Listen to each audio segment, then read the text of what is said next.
Hello everyone, welcome to chemistry in detail. आज के video में हम स्टडी करेंगे solubility of solids and gases in liquids.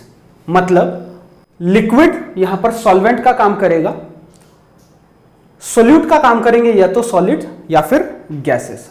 Concentration terms हम ऑलरेडी कंप्लीट कर चुके हैं, that is solutions and colligative properties इस वाले लेसन में। अब कोलिगेटिव प्रॉपर्टी स्टडी करने से पहले कुछ बेसिक चीजें हमें पता होनी चाहिए, वही हम इस वीडियो में पहले डिस्कस कर लेंगे। अब solubility of solids in liquids, मतलब सॉलिड यहां पर सोल्यूट का काम कर रहा है, लिक्विड यहां पर सॉल्वेंट का काम कर रहा है। पहले सोल्युबिलिटी किसको बोलेंगे वो देखो। Solubility of solid is defined as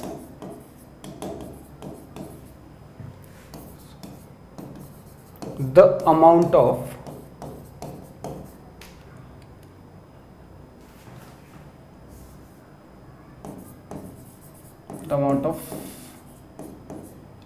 the solubility of a substance is defined as the amount of solid that can be dissolved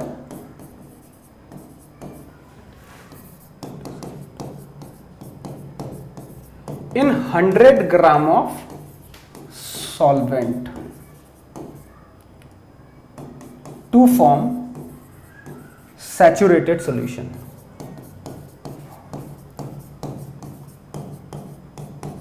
At a given temperature,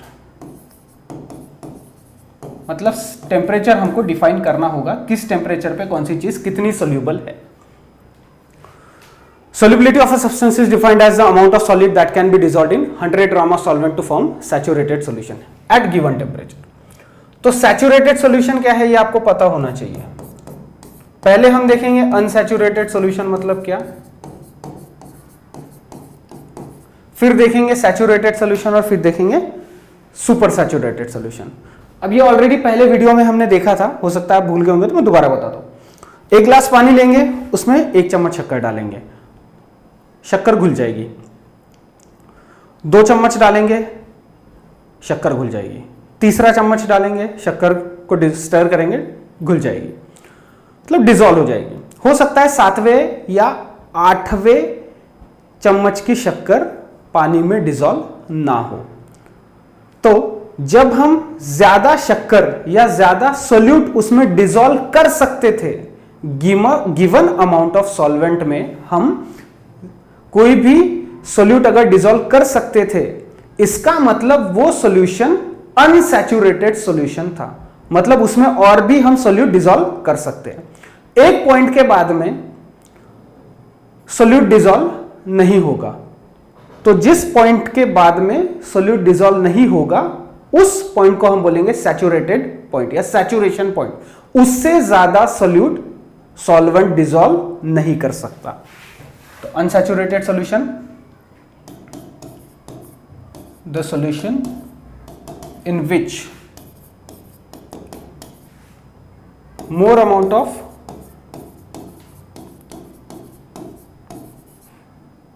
solute can be dissolved। यहां मैंने dissolved लिखा है, added नहीं लिखना। Add करने को तो आप पूरा डब्बा ऐड कर सकते हो, शक्कर का पूरा डब्बा ऐड कर सकते हैं हम सिर्फ 1 गिलास पानी में, लेकिन वो डिसॉल्व थोड़ी होगा, इसलिए डिसॉल्व लिखा है।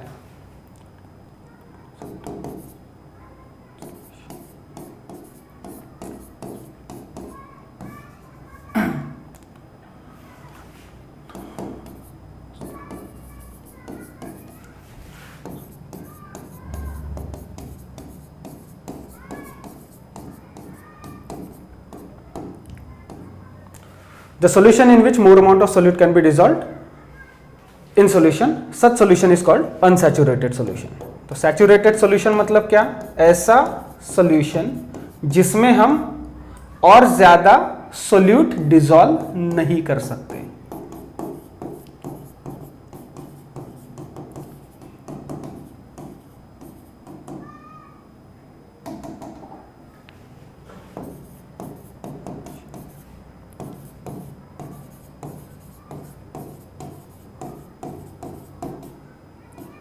The solution in which no more amount of solute can be dissolved.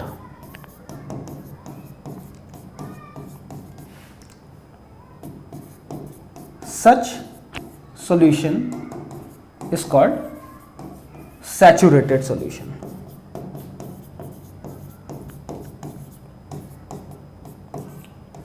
तो सैचुरेटेड सॉल्यूशन में कितना सोल्यूट प्रेजेंट है उसी को हम बोलते हैं solubility of that solute.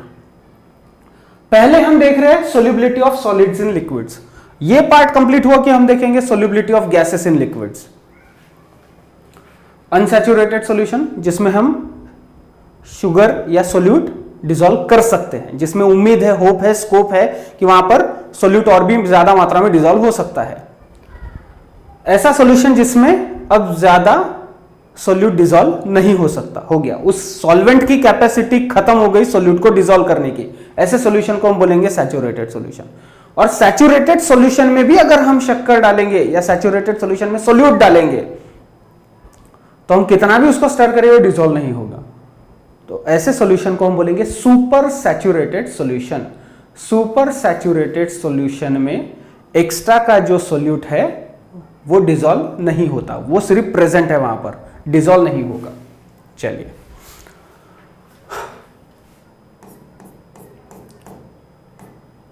Factors affecting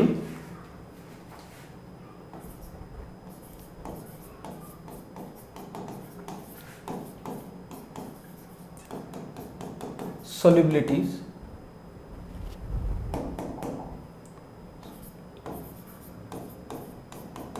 solids in liquids।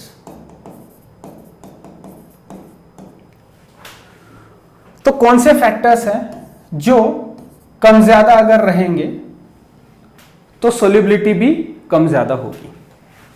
पहला, nature of solute and nature of solvent.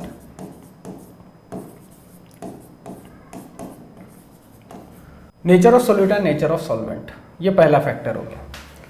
Example के तौर पे अगर हम NaCl सोडियम क्लोराइड इसको अगर पानी में डिसॉल्व करेंगे तो ये बन जाएगा NaCl का सोल्यूशन, राइट। और हम शुगर को अगर ऐड करते हैं, शुगर प्लस वाटर, तो ये बन जाएगा शुगर सॉल्यूशन।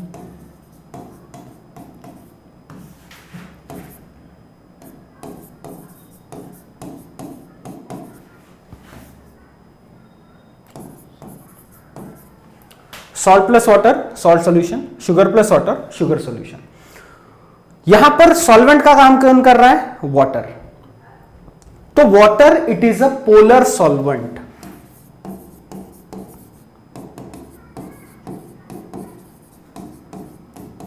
तो कुछ चीजें हैं जो पानी में ज्यादा सोल्यूबल होती है और कुछ चीजें पानी में सोल्यूबल नहीं होती, जैसे नैप्थेलिन बॉल्स। नैप्थेलिन बॉल्स पानी में सोल्यूबल नहीं है, लेकिन नैप्थेलिन बॉल बेंजीन में सोल्यूबल है।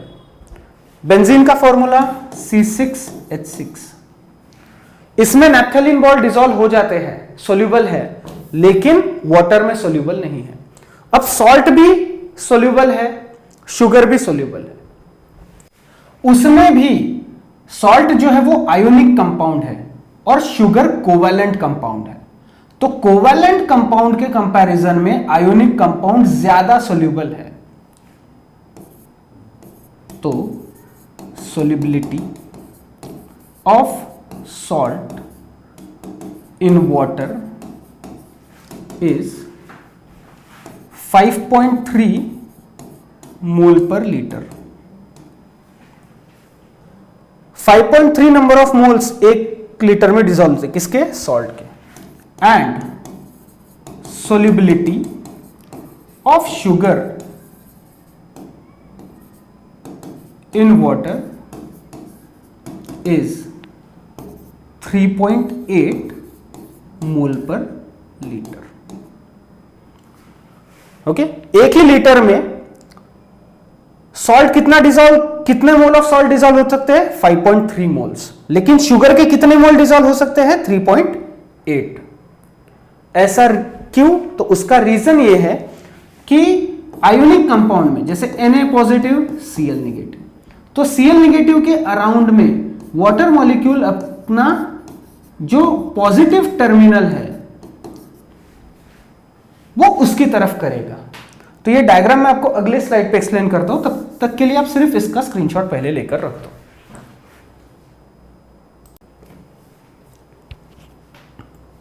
कर लिया सेव? चलिए, तो जैसा कि मैंने बताया सॉल्ट क्यों ज्यादा सोल्यूबल है इन वाटर, तो देखिए Na पॉजिटिव Cl निगेटिव। पानी क्या करता है? पानी का स्ट्रक्चर कैसा है? इन्वर्टेड वी शेप, उल्टा वी, उसमें भी ऑक्सीजन डेल निगेटिव और hydrogen del positive. Water is a polar solvent जिसमें निगेटिव टर्मिनल पॉजिटिव टर्मिनल है। तो Na पॉजिटिव को वाटर अपना निगेटिव टर्मिनल देके स्टेबलाइज करने की कोशिश करेगा, अपना ऑक्सीजन जो है निगेटिव वाला वो पॉजिटिव की तरफ करेगा, और निगेटिव वाला Cl निगेटिव वाले को स्टेबलाइज करने के लिए वाटर अपना डेल पॉजिटिव उसके तरफ करेगा। ये मैं इस डायग्राम में आपको बताना चाहता था। ओके, सेव करने की जरूरत नहीं है, सेव कर लिया तो भी ठीक है। It is one of the reasons कि आयोनिक कंपाउंड पानी में सोल्यूबल होते हैं। सभी आयोनिक कंपाउंड पानी में सोल्यूबल नहीं है, जैसे barium sulphate BaSO4 does not dissolve in water, ये प्रेसिपिटेट आउट होता है।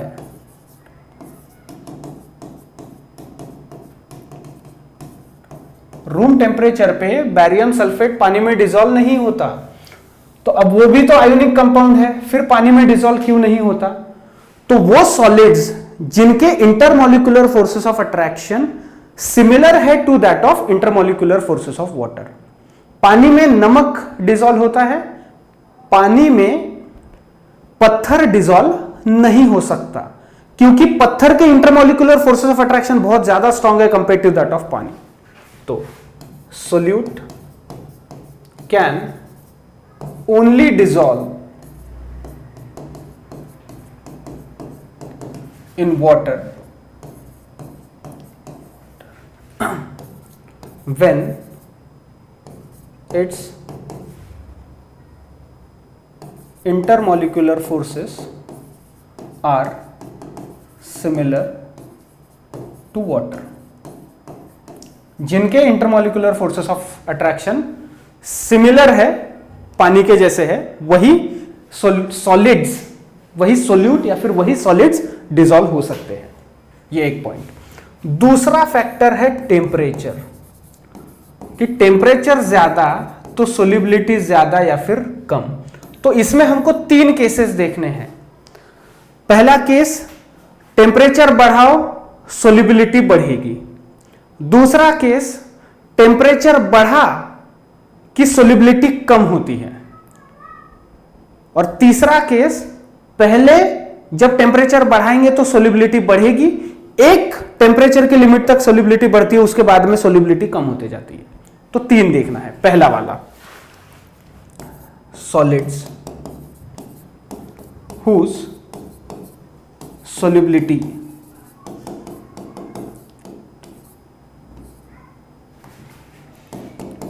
increases with increase in temperature।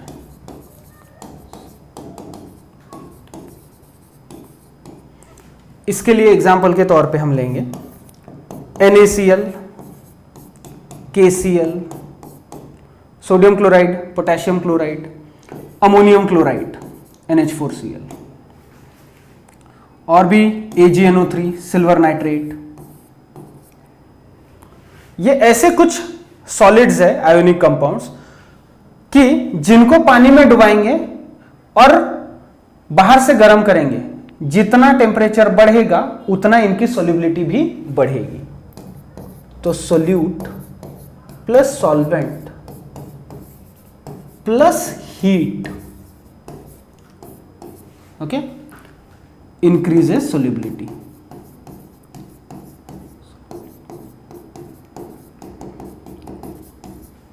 तो ऐसे सॉल्यूट्स के लिए जहां हम बाहर से हीट सप्लाई करेंगे और सॉल्युबिलिटी बढ़ेगी, जो डेल्टा एच होता है that is change in enthalpy, वो रहेगा positive. For such solids whose solubility increases with increase in temperature, delta H रहेगा पॉजिटिव। अब देखेंगे ऐसे सॉलिड्स whose solubility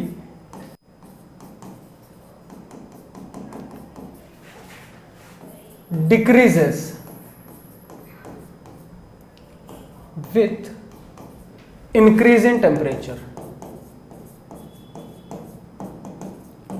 मतलब टेम्परेचर बढ़ाया तो उनकी सोल्यूबिलिटी कम होती है। एग्जाम्पल,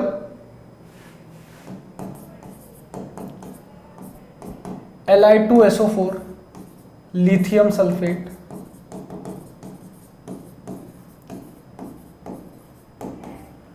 एक और है CeSO4, cerium sulphate.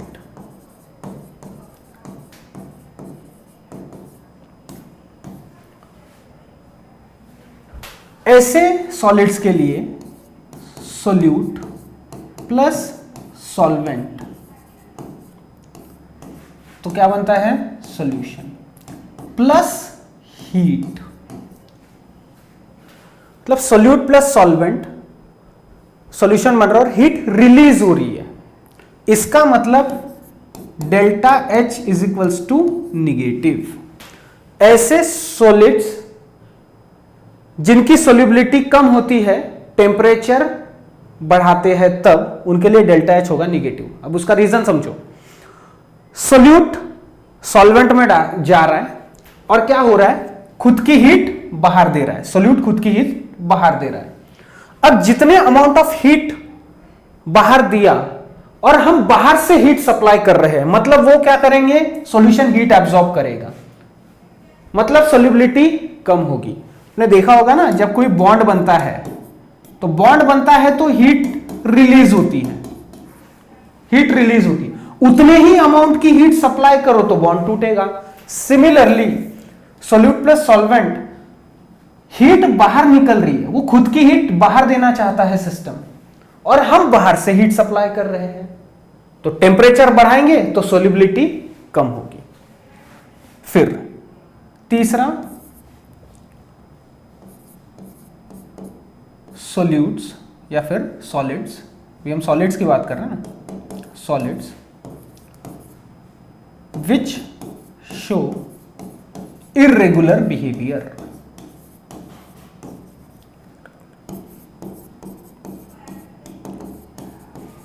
With increase in temperature.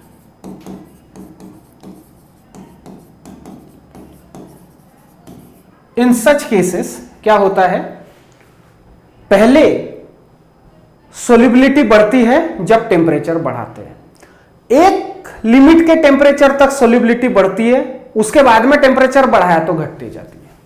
Example, Na2SO4 dot 10H2O, इसको अगर 32.8 डिग्री सेल्सियस तक गर्म किया जाए तो इसकी सोल्यूबिलिटी बढ़ती है।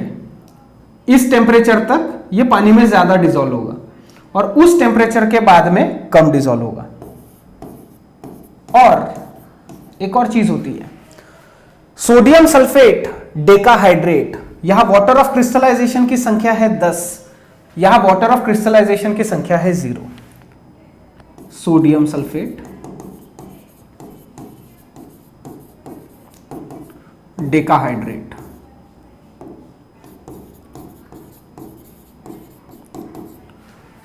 अनहाइड्रस सोडियम सल्फेट,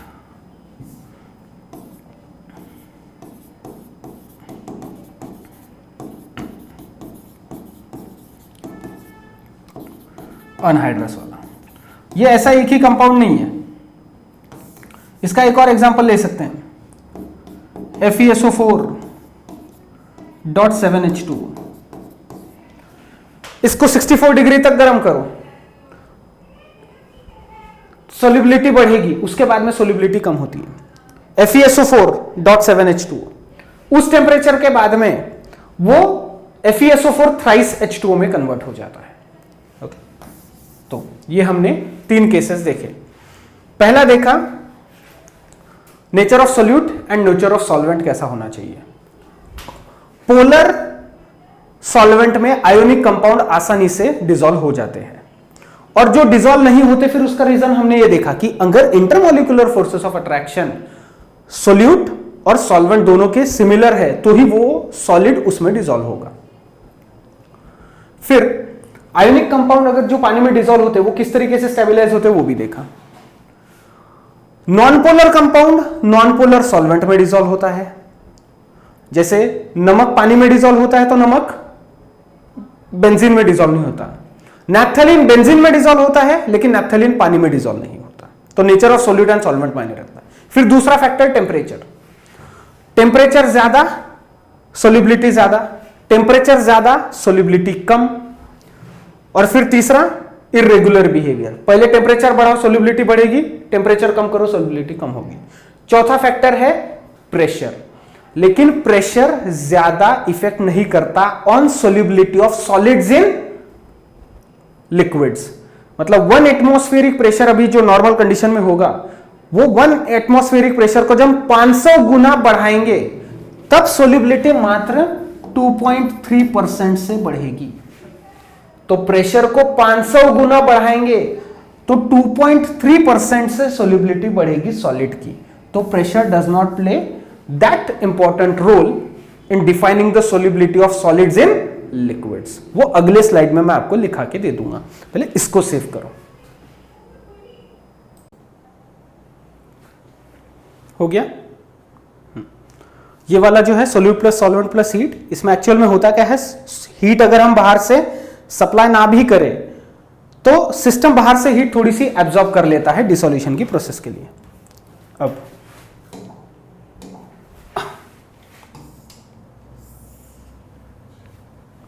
तीसरा point, pressure.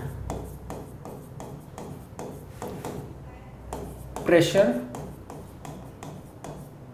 does not play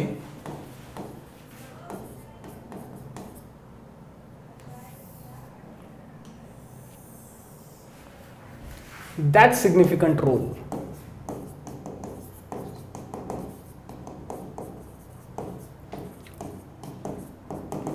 in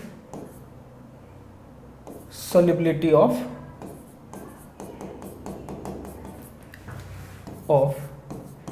solid in liquid.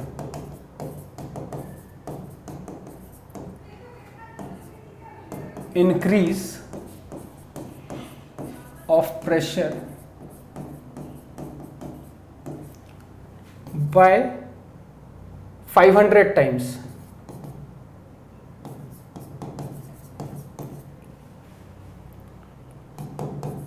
increases solubility of solid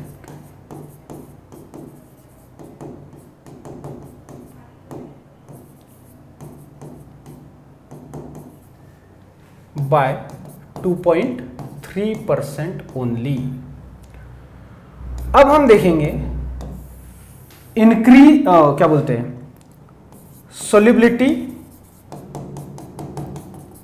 of gas in liquid.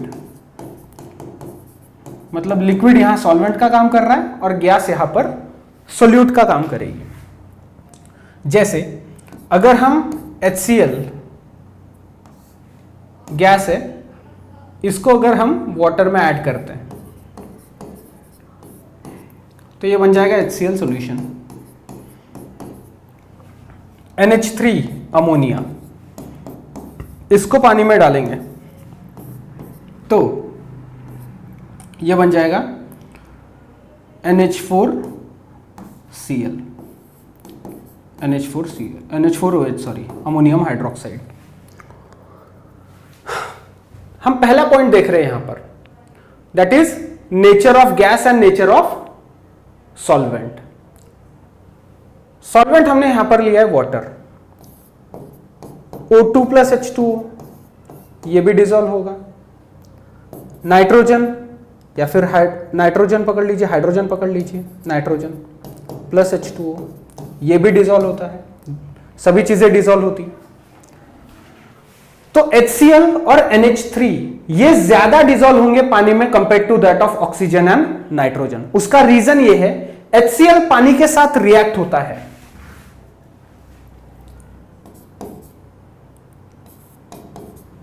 HCl पानी के साथ रिएक्ट होता है, HCl सॉल्यूशन बनाता है। NH3 अमोनिया पानी के साथ रिएक्ट होता है और अमोनियम हाइड्रोक्साइड बनाता है। तो ऐसी गैसेस जो पानी के साथ रिएक्ट होती है वो गैसेस ज्यादा सोल्यूबल है कंपेयर टू ऐसी गैसेस जो पानी के साथ डिसॉल्व नहीं होती। तो पहला point, nature of gas and solvent, इसमें हम लिखेंगे those gases which react with water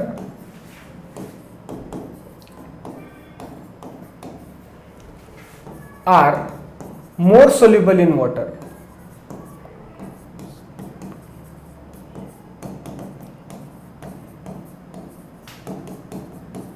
than those gases which does not react with water.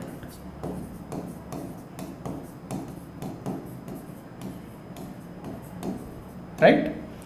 ऐसी गैसेस जो पानी के साथ रिएक्ट होती है वो ज्यादा डिसॉल्व होती है कंपेयर टू वो गैसेस जो पानी में डिसॉल्व नहीं होती।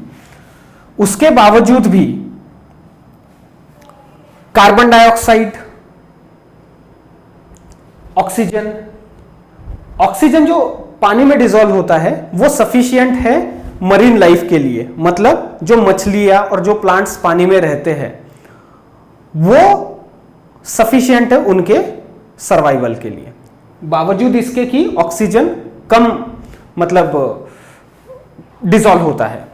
यहां पर आप HCl की जगह ये वाली गैस पकड़ लीजिए, CO2, कार्बन डाइऑक्साइड, क्योंकि ज्यादा बेहतर एग्जांपल है compare to that of HCl, क्योंकि HCl गैस है पानी में डिसॉल्व होता है, वो भी रिएक्ट होता है ना, उसमें कैसा H3O positive and Cl negative बनता है, तो वो भी है। लेकिन CO2 ये भी पानी के साथ रिएक्ट होता है H2O के साथ, कैसा? ये बन जाएगा H2CO3, बोले तो कार्बोनिक एसिड, H2CO3 मतलब कार्बोनिक एसिड, ये हो गया। दूसरा फैक्टर है टेम्परेचर। तो टेम्परेचर ज्यादा तो गैसेस की सोल्यूबिलिटी कम, क्योंकि अगर हम टेम्परेचर बढ़ाएंगे तो काइनेटिक एनर्जी भी बढ़ेगी, सॉल्वेंट की भी काइनेटिक एनर्जी बढ़ेगी और जो गैसेस है उनकी भी काइनेटिक एनर्जी बढ़ेगी। तो गैसेस की अगर काइनेटिक एनर्जी बढ़ी तो वो लिक्विड अवस्था छोड़ के या फिर लिक्विड सॉल्वेंट छोड़ के एटमॉस्फेयर में भाग जाएंगे। Solubility of gases decreases with increase in temperature. Solids का हमने अच्छे से डिटेल में देख लिया, अब हम गैस का देख रहे हैं। तो टेम्परेचर बढ़ाएंगे तो गैसेस की सोल्युबिलिटी कम होगी। इसीलिए देखना जो मरीन लाइफ है, जो मछलियां है, वो ठंडे पानी में रहना ज्यादा पसंद करती है कंपेयर टू दैट ऑफ गर्म पानी, क्योंकि ठंडे पानी में ऑक्सीजन की मात्रा ज्यादा तो वो आराम से रह लेती है, लेकिन गर्म पानी में अगर पानी का टेम्परेचर बढ़ा तो वहां से ऑक्सीजन निकल जाता है, तो मछलियां भी मरना शुरू हो जाती है। तीसरा फैक्टर प्रेशर। तो increase in external pressure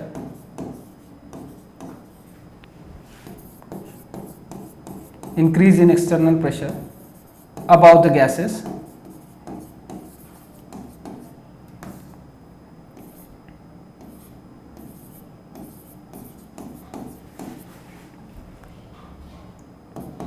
increases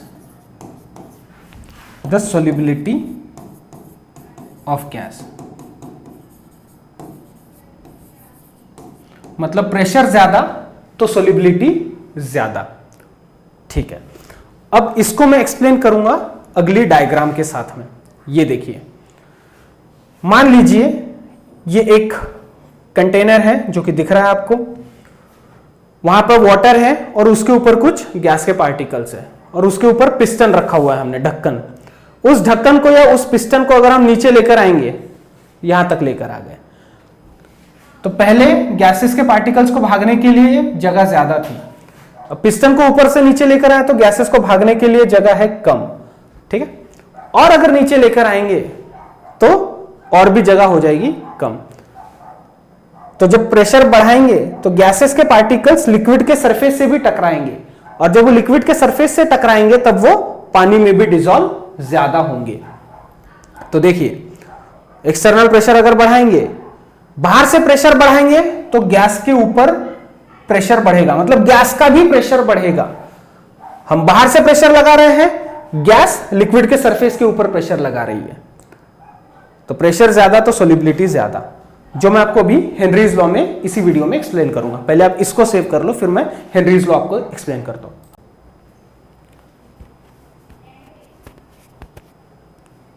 कर लिया सेव, वापस आ जाओ इसी डायग्राम पर। अब हम पढ़ेंगे हेनरीज लॉ।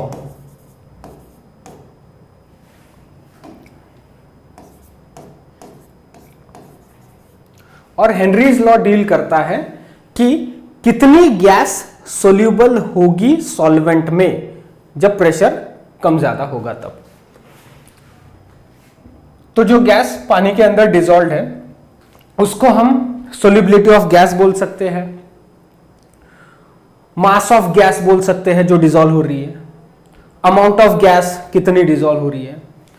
लेकिन किसी भी चीज का कॉन्सेंट्रेशन सॉल्वेंट में या सॉल्यूशन में हम कौन से टर्म्स में दिखा सकते हैं, मोलैरिटी, मोलैलिटी, नॉर्मेलिटी, राइट। लेकिन गैस को और खास करके हेनरीज लॉ में हम रिप्रेजेंट करेंगे मोल फ्रैक्शन से।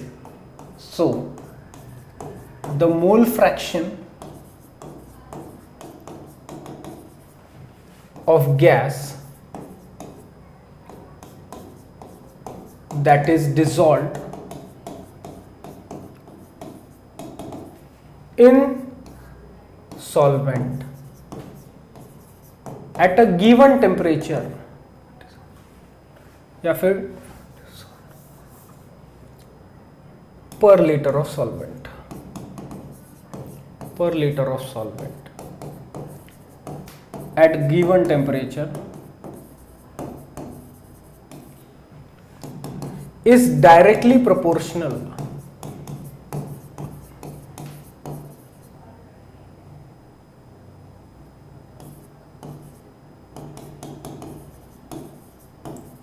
to the pressure of gas above the solution। इसको रिप्रेजेंट करेंगे, मोल फ्रैक्शन को रिप्रेजेंट करते हैं हम x से। Mole fraction of gas is directly proportional to the pressure of the gas. The mole fraction of the gas dissolved in per liter of the solution is directly proportional to the pressure of the gas above the solution या फिर solvent। तो जितना ज्यादा external pressure उतना ज्यादा gas के particles dissolve होंगे पानी में। तो जितना ज्यादा एक्सटर्नल प्रेशर उतना ज्यादा गैस की संख्या, कहां पर, सॉल्यूशन में। तो गैस की संख्या, मास ऑफ गैस या फिर अमाउंट ऑफ गैस या फिर मोल फ्रैक्शन ऑफ गैस। तो हमने एक डायरेक्ट स्टेटमेंट लिखा है। फिर प्रेशर ऑफ द गैस, तो X G is equals to, proportionality का साइन हटाएंगे तो कुछ तो भी कांस्टेंट आएगा, इसको हम बोलेंगे के डैश इंटू पी। फिर इस के डैश को इधर साइड लेकर जाओ, तो x अपॉन या फिर x multiplied by K dash, x multiplied by 1 by K dash, फिर x divided by K dash is equals to p। 1 upon K dash को हम लिखते हैं के एच, ये है Henry's law constant. Mole fraction of gas multiplied by Henry's constant is equals to P।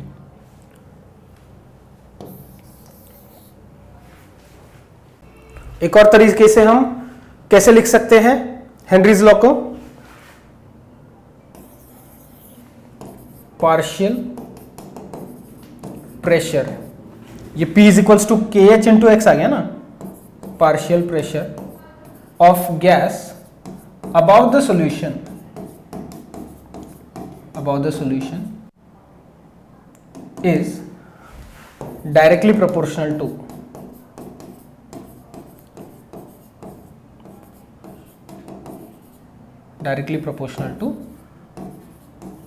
mole fraction of the gas in the solution।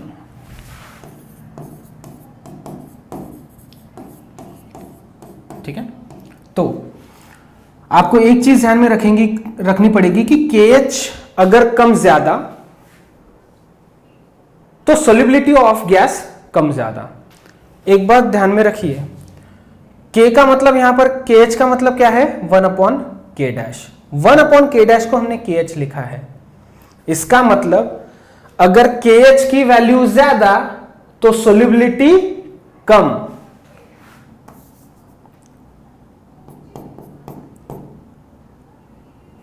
More the value of KH,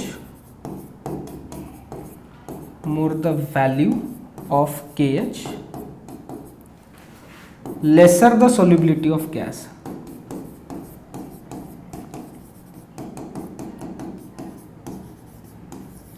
lesser the solubility of gas। और हमें वैसे भी पता है temperature ज्यादा तो solubility of gas कम, तो temperature बढ़ा तो KH की वैल्यू बढ़ेगी या घटेगी, KH की वैल्यू भी बढ़ेगी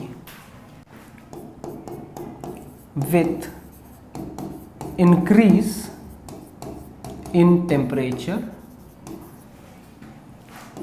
value of KH also increases।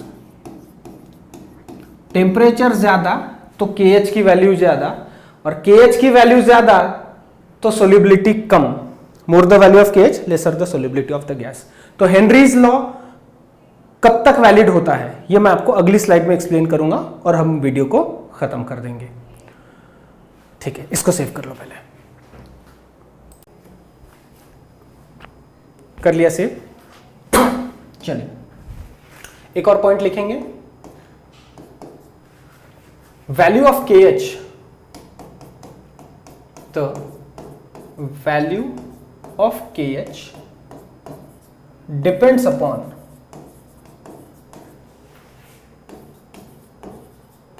The nature of the gas.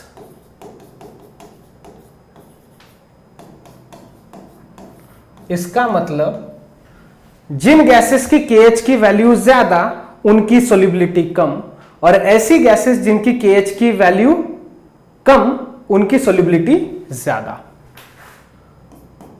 और limitations of Henry's law,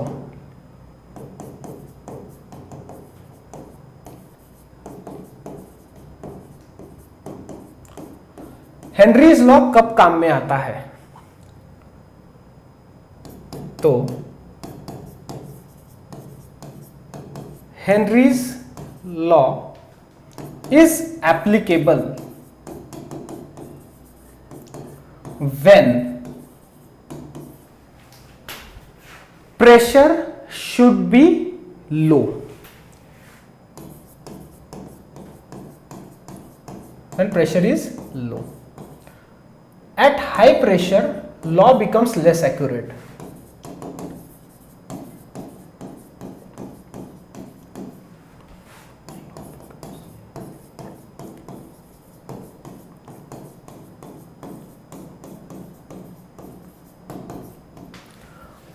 come pressure है तो ठीक है, बहुत ज्यादा अगर गैस का प्रेशर बढ़ गया तो लॉ एप्लीकेबल नहीं होता, लॉ बिकम्स लेस एक्यूरेट। दूसरा, temperature should not be too low.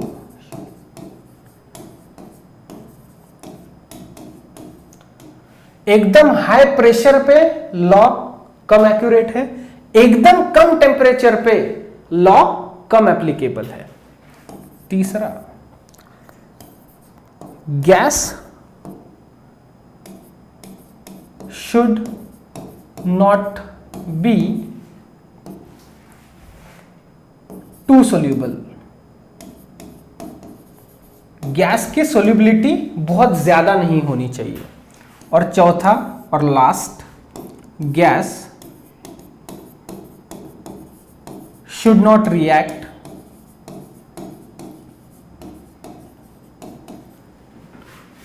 nor dissociates or associates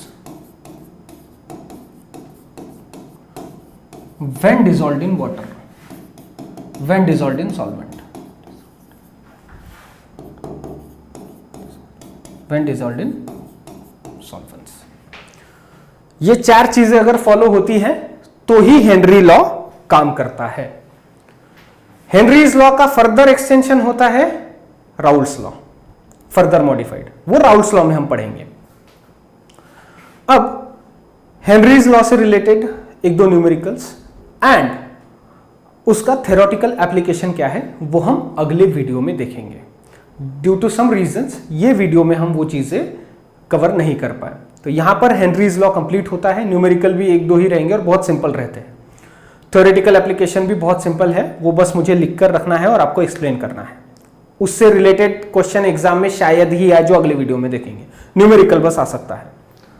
यहां तक कि हेनरीज लॉ कंप्लीट होता है। ओके, तो मिलते हैं अगले वीडियो में। वीडियो देखने के लिए thank you very much. Save करेंगे इसको प्लीज।